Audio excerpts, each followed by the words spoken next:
England, पश्चिम Europe, दक्षिण पूर्व Asia, पूर्वी अफ्रीका, मॉरिशस, पश्चिम एशियाई देशों और खाड़ी देशों के लिए लक्षित हिंदी सेवा के इस सोशल मीडिया कार्यक्रम में आप सभी का स्वागत है।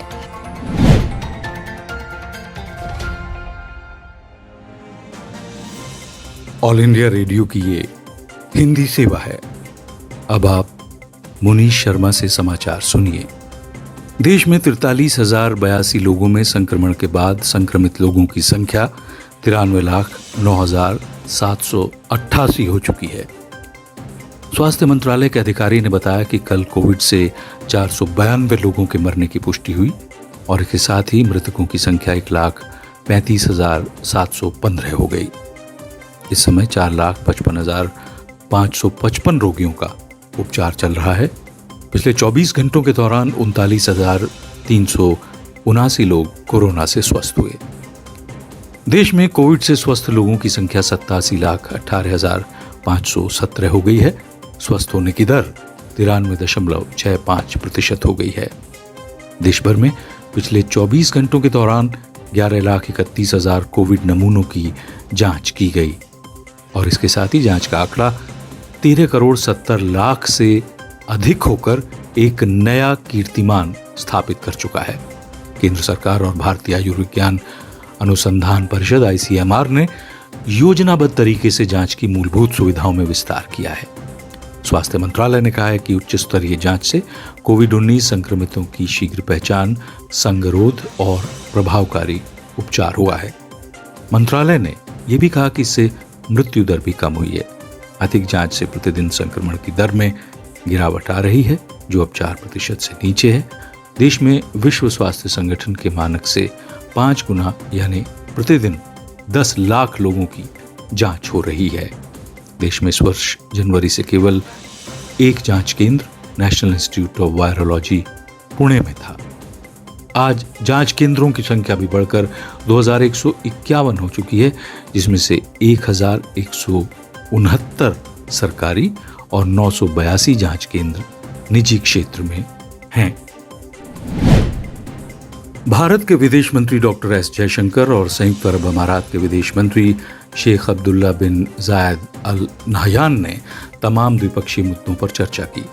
संयुक्त अरब अमारात की 2 दिन की यात्रा के दौरान डॉक्टर जयशंकर ने वहां के विदेश मंत्री को कोविड-19 महामारी से निपटने के लिए स्वास्थ्य और आर्थिक दोनों ही मोर्चों पर भारत के उपायों की जानकारी भी दी।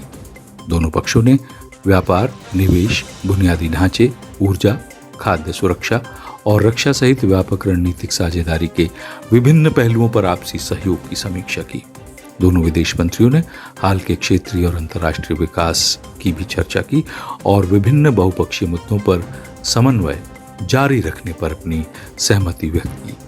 डॉक्टर जयशंकर ने अबू धाबी के शहजादे शेख मोहम्मद बिन जायद अल नाहयान से मुलाकात की और प्रधानमंत्री नरेंद्र मोदी का बधाई संदेश उन्हें दिया। उन्होंने कोविड-19 महामारी के दौरान भारतीयों की भरपूर सुरक्षा करने पर अमारात के नेतृत्व की प्रशंसा भी की।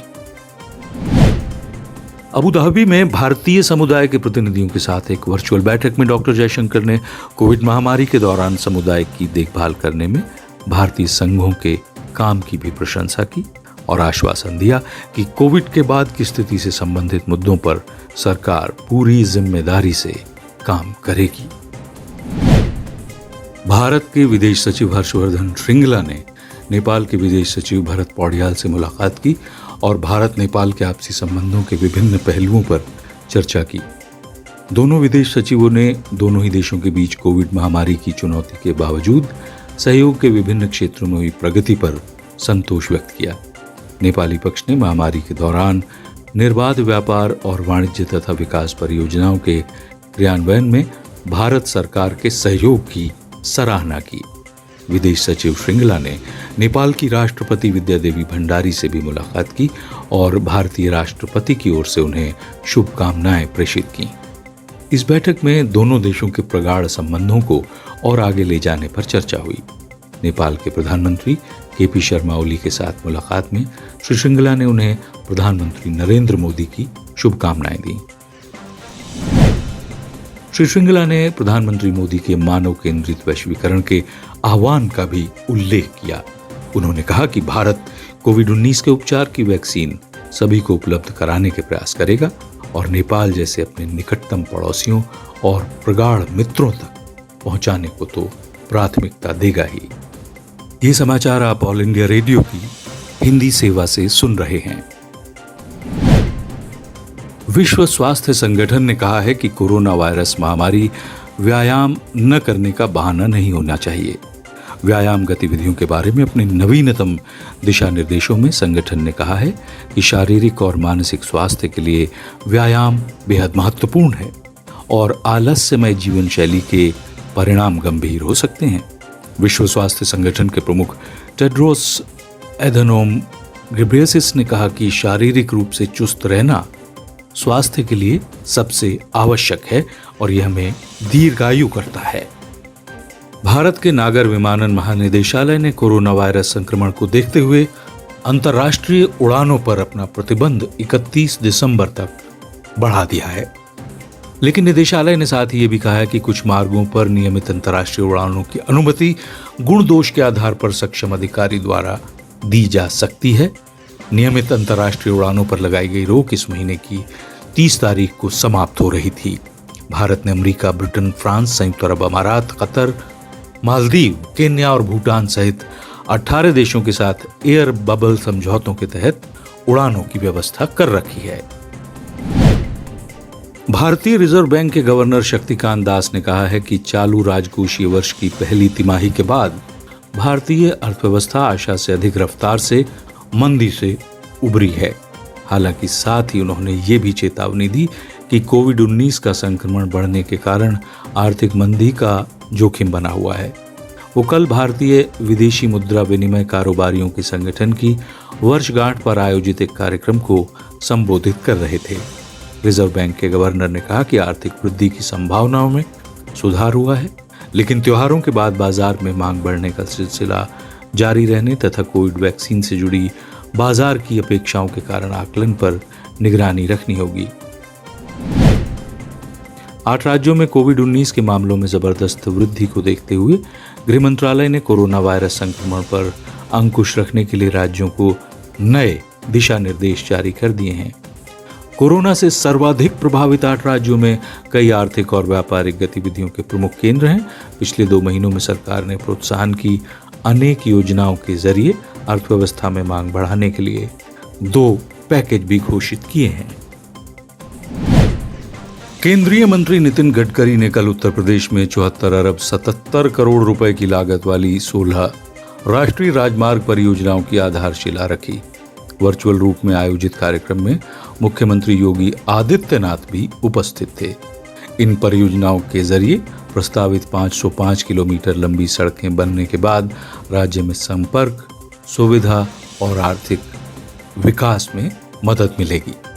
इस अवसर पर श्री गडकरी ने कहा कि उत्तर प्रदेश में 2 लाख करोड़ रुपए की लागत से राष्ट्रीय राजमार्ग संबंधी विभिन्न काम किए जा रहे हैं। केंद्र सरकार का आभार व्यक्त करते हुए मुख्यमंत्री योगी आदित्यनाथ ने कहा कि पिछले 6 वर्षों में राष्ट्रीय राजमार्ग संबंधी जितने निर्माण कार्य पूरे किए गए हैं उतने स्वतंत्रता के बाद 65 वर्षों में भी नहीं किए गए थे। केंद्र शासित प्रदेश जम्मू कश्मीर में कल होने वाले जिला विकास परिषद DDC के पहले चरण के चुनावों की सभी तैयारियां पूरी कर ली गई हैं। पहले चरण में जम्मू संभाग में 18 और कश्मीर संभाग में 25 निर्वाचन क्षेत्रों में वोट डाले जाएंगे। राज्य निर्वाचन आयुक्त के शर्मा ने कहा कि चुनाव 8 चरणों में होंगे। राज्य निर्वाचन आयुक्त ने यह भी कहा कि सुरक्षित माहौल में आगामी चुनाव सुनिश्चित कराने के लिए कोविड-19 के नियमों का पालन किया जाएगा। हमारे संवाददाता ने बताया कि 2644 मतदान केंद्र बनाए गए हैं और सवेरे 7 बजे से दोपहर 2 बजे तक वोट डाले जाएंगे। और अब खबरें खेल की दुनिया से। सिडनी में पहले 1 दिवसीय अंतर्राष्ट्रीय क्रिकेट मैच में ऑस्ट्रेलिया ने भारत के सामने 375 रन का लक्ष्य रख दिया है। ऑस्ट्रेलिया ने टॉस जीतकर पहले बल्लेबाजी करने का फैसला किया था और निर्धारित 50 ओवर में 6 विकेट पर 374 रन बटोर लिए थे। आकाशवाणी से इस मैच का आंखों देखा हाल लगातार प्रसारित किया जा रहा है, जिसे FM रेनबो, राजधानी, YouTube और अन्य चैनल्स पर सुना जा सकता है। दूसरा एक दिवसीय अंतर्राष्ट्रीय क्रिकेट मैच 29 नवंबर को और तीसरा 2 दिसंबर को सिडनी में खेला जाना है। भारत और ऑस्ट्रेलिया के बीच श्रृंखला में 3 एक दिवसीय, 3 T20 और 4 टेस्ट मैच खेले जाने हैं। टेस्ट श्रृंखला का पहला मैच 17 दिसंबर को खेला जाएगा। इसे एडिलेड में डे एंड नाइट खेला जाएगा। और इसके साथ ही ऑल इंडिया रेडियो की हिंदी सेवा से समाचार बुलेटिन समाप्त होता है। सुनते रहिए ऑल इंडिया रेडियो की हिंदी सेवा।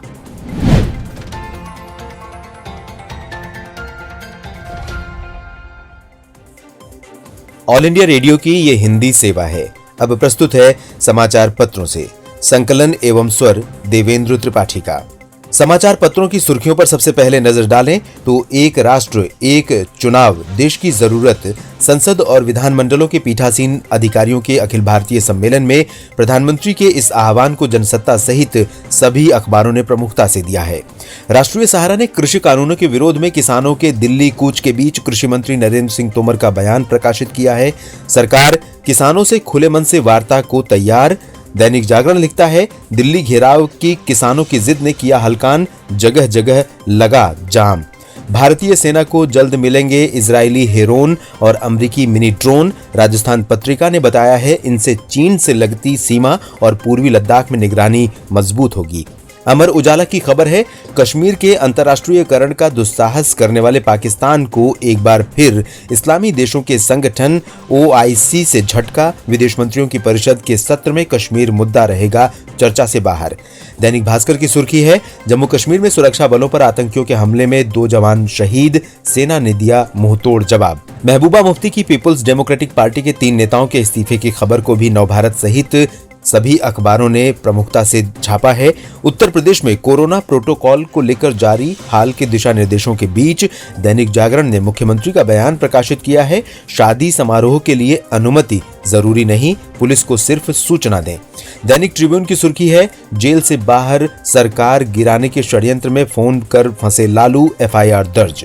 भारतीय सूचना प्रौद्योगिकी के जनक माने जाने वाले फकीर चंद कोहली के निधन का समाचार भी अखबारों में है। हिंदुस्तान ने लिखा है, टाटा कंसल्टेंसी सर्विस के पहले CEO FC कोहली को सॉफ्टवेयर उद्योग में योगदान के लिए पद्म भूषण से अलंकृत किया गया था।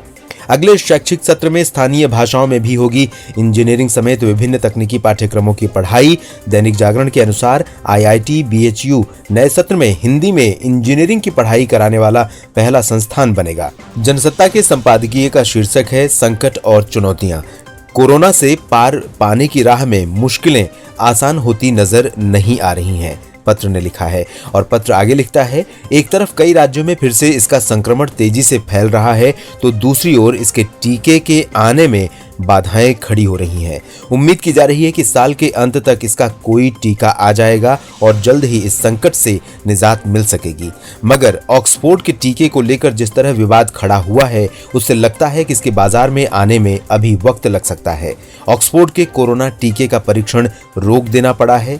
दरअसल जिन कुछ लोगों पर इस टीके का परीक्षण किया जा रहा था, उनमें से एक व्यक्ति के ऊपर इसकी प्रतिकूल प्रतिक्रिया देखी गई है। हालांकि और भी कंपनियां कोरोना टीके का परीक्षण कर रही हैं और सबका दावा है कि इस साल के अंत या फिर अगले साल की शुरुआत तक वे उन्हें बाजार में उतार सकेंगी। मगर ऑक्सफोर्ड टीके को लेकर लोगों को सबसे ज्यादा उम्मीदें थीं। करोड़ों लोगों को इससे लाभ मिलने का अनुमान था। अब उसके विवादों में घिर जाने से स्वाभाविक ही दूसरे टीकों के परीक्षण पर भी संदेह उठेगा।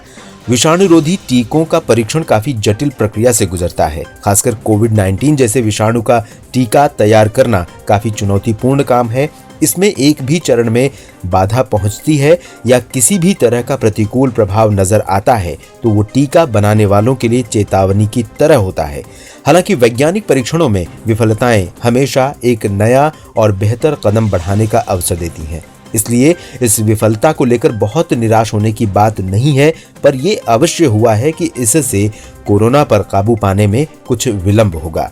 भारत जैसे सघन आबादी और लचर स्वास्थ्य सुविधाओं वाले देशों में कोरोना बहुत बड़ी चुनौती बना हुआ है। कई जगहों पर लगता है कि सरकारें इस पर काबू पाने की कोशिश करते करते थक सी गई हैं। जांचों में शिथिलता दिखाई देने लगी है। जहां जांचें कम हो रही हैं, वहां संक्रमितों की सही संख्या भी नहीं पता चल पा रही है। इस तरह कई जगह मान लिया गया है कि वहां कोरोना संक्रमण उतार पर है, मगर जहां जांचों में तेजी आई है, वहां के आंकड़े चिंताजनक हैं। दिल्ली और महाराष्ट्र में स्थिति ज्यादा खराब है। हालांकि मरने वालों की संख्या में कुछ कमी दर्ज हुई है, पर संतोष की बात ये नहीं है। दिल्ली में जिस तरह नए सिरे से संक्रमण बढ़ा है, उससे दूसरे राज्यों को सबक लेने की जरूरत है। बंदी के बाद बाजार और व्यावसायिक गतिविधियां खुल गई हैं। अपेक्षा की गई थी कि लोग खुद सावधानी बरतेंगे और संक्रमण को फैलने से रोकने में सहयोग करेंगे, मगर ये उम्मीद बेमानी साबित हुई। लोग शायद भुला बैठे हैं कि कोरोना का भय अभी समाप्त नहीं हुआ है। बिना नाक और मुंह ढके और उचित दूरी का ध्यान रखे खुलेआम लोग बाहर निकल रहे हैं, जगह जगह भीड़ भाड़ लगा रहे हैं। इसे देखते हुए दिल्ली में मास्क न पहनने वालों पर जुर्माने की राशि 4 गुना बढ़ा दी गई। अब उपराज्यपाल ने कहा है कि भीड़ भाड़ लगाने वालों पर सख्त कार्रवाई की जाएगी। कई जगह आंशिक बंदी की गई है। ऐसे में दूसरे शहरों कस्बों के बारे में अंदाजा लगाया जा सकता है कि क्या स्थिति होगी। कोरोना टीके के परीक्षण में देर लग रही है, इसलिए सरकारों से अधिक सतर्कता और सक्रियता की अपेक्षा की जाती है।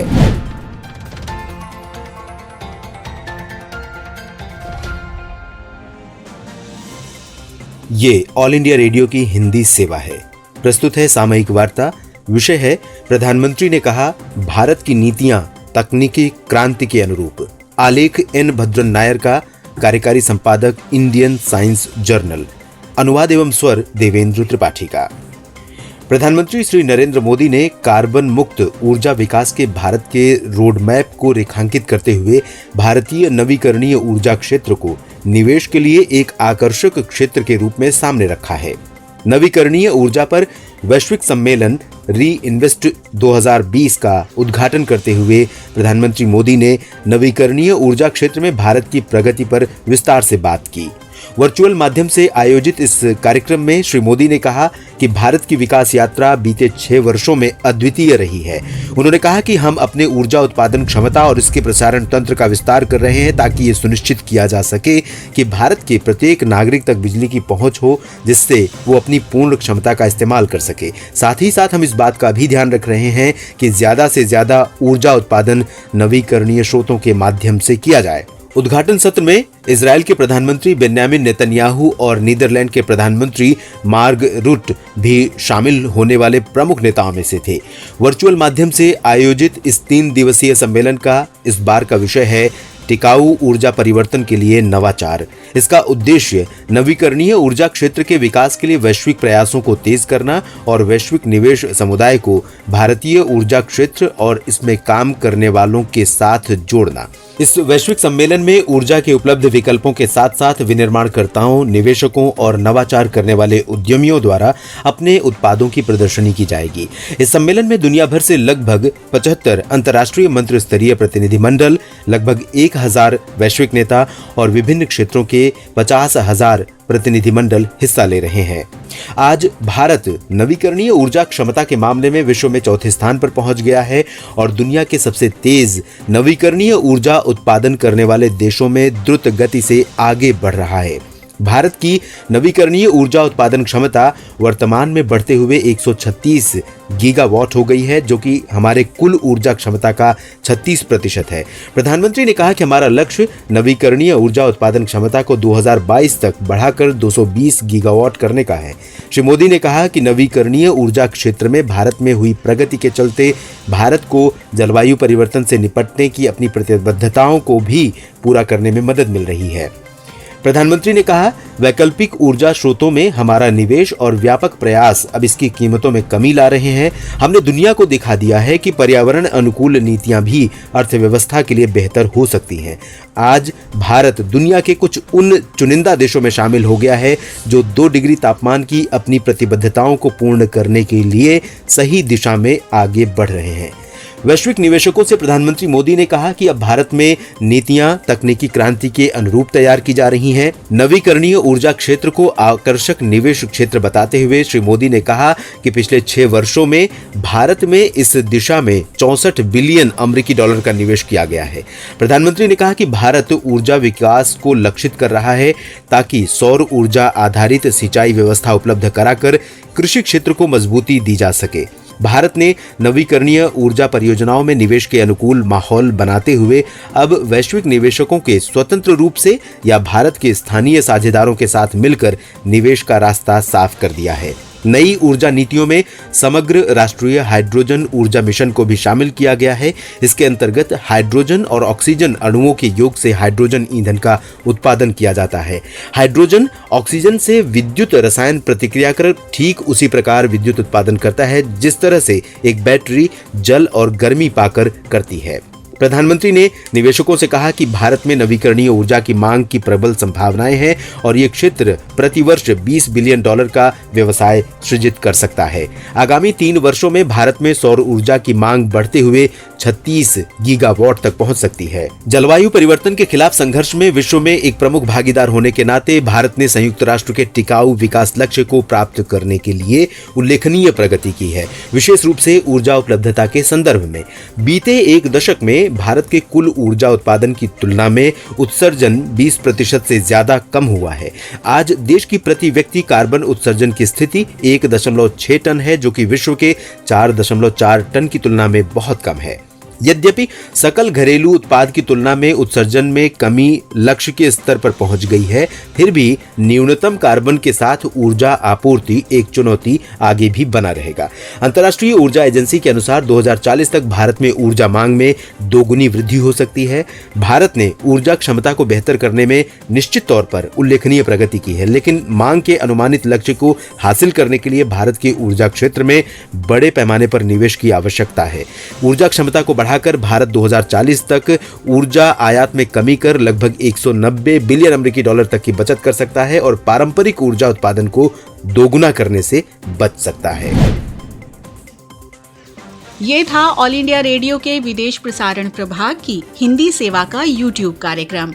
ESD न्यूज मैगजीन का अगला अंक लेकर हम फिर हाजिर होंगे। अब दीजिए इजाजत। नमस्कार।